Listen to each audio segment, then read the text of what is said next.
Ladies and gentlemen, we just witnessed one of the most impressive feats in all of Jujutsu Kaisen. And it took damn this entire chapter, but man, it was still fire from beginning to end, to say the least. Rereading this whole fight in full is going to be an entirely different experience that I just cannot wait for, because this is legit some of the coolest action I've seen in just any action series within the last like 4 or 5 years. In a minute, because everything these two do is just cold as hell. But sadly, we are on break next week. I feel like this last couple stretch, hopefully Gege is wearing himself out, kind of like Horikoshi was, because I know he needs to take a break as well, because it's looking really sad on that end. But hopefully, all the manga's doing good out there. But we got to go ahead and get into the video.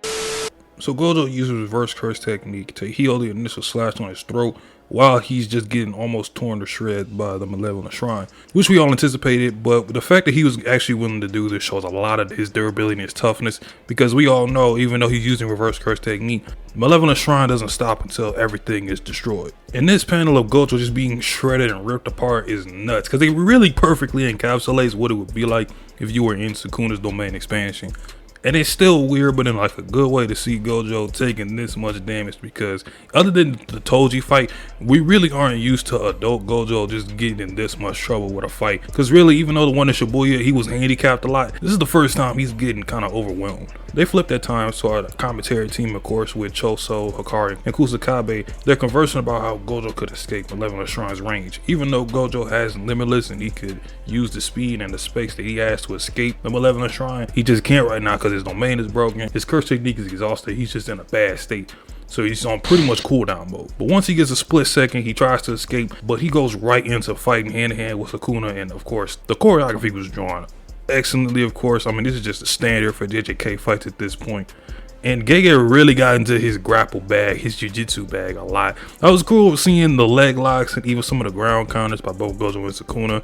And this was even more impressive for Gojo because he's doing this at full output with the reverse curse technique going on. So he's pretty much pushing his curse energy to its highest limit. Something I found interesting was the concept of attacking Sukuna's shrine rather than himself, because Gojo infers that the heart of the Malevolent Shrine's technique is the shrine itself rather than Sukuna. That idea has never really been brought up that I can remember in another person's domain, although from a logical option standpoint, it seemed kind of valid, considering when you look at both Sukuna and Kenjaku's domain, they look like they could be cursed spirits that launch the curse technique, while the holder uses the hand sign to kind of initiate it. And judging how the chapter ended, we'll really see if that theory worked out or not, or if it actually does anything. But it would be really cool if that was a downside, or at least another downside, to having an open barrier domain. But Gojo, for the first time in the series, uses a new shadow style simple domain, and this shit was really impressive. He's using a simple domain to counter the sure hit effect and still healing himself with reverse curse technique. This is simply elite usage of curse energy. Even though the simple domain isn't a complete counter to the entire domain, it's giving Gojo enough time to come up with a counter attack pretty much. We can really assume the only reason he's even able to pull this off is obviously because of the 6 eyes and Limitless, but nonetheless, this is still impressive, because I don't think we've ever seen something like this before. Even in the Yuki Kenjaku fight, they couldn't pull this off, although there might be one guy who could. And shout out to Gege for actually developing and fleshing out the power system enough. And to me, this is why this is such an all-time great power system, because instead of revealing some new concept or curse technique we've never seen before for both Sukuna and Gojo, he's simply using the tools of the curse energy power system that have been built up from the start, and seeing them used in the biggest battle of the series makes this shit hit even more. So we get to this point where Gojo isn't using the reverse curse technique on his wounds, and everyone is like, what the fuck? Like, why did he stop? Like, why isn't he healing himself? And people thought he was out of curse energy, and Sukuna is still pressing him, so this is even like, dude, this is incredibly dangerous. Then they think he's about to lose, but this panel of Gojo with no detail is really clever. I don't know why I really like it. The fact that, they think he might actually lose, and you see just straight white hairs, no real sharp lines. It's just, I don't know, I really like the way that Gege kind of portrayed that little panel. Except this whole time Gojo was thinking kind of big brain, and we all know he's extremely tough. Instead of healing his wounds with RCT, he's using RCT to heal his exhausted curse technique after finishing using his domain expansion. And this had our boy Yuta going like, damn, I am not on that level yet.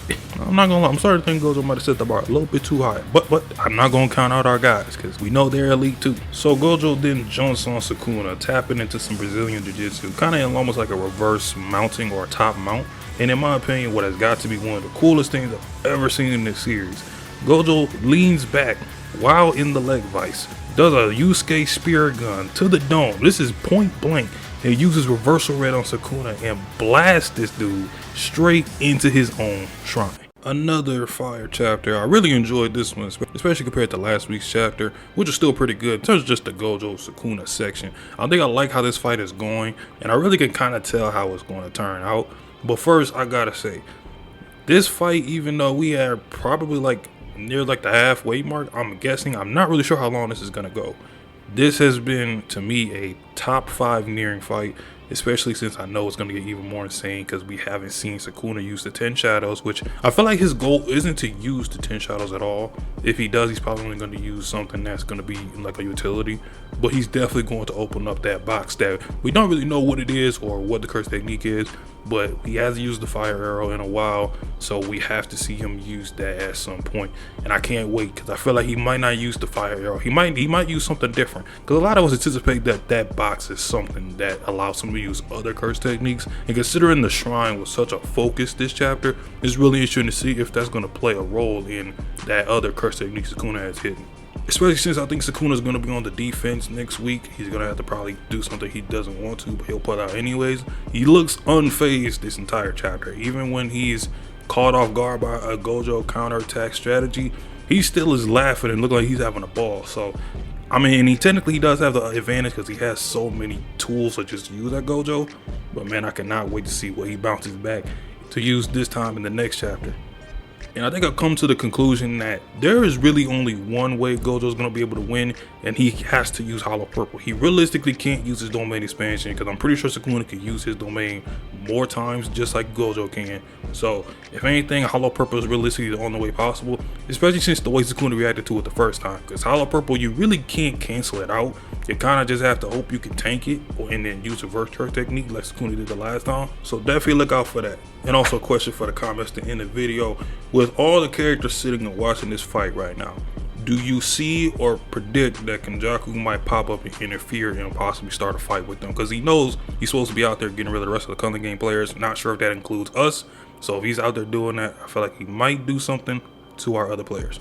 Leave a like if you enjoyed the video, subscribe if you haven't already, even though I would highly advise you do so. Check out the second channel, feel free to check out any other anime content, some other content coming on there as well. I'll holla at y'all in the next one. Peace.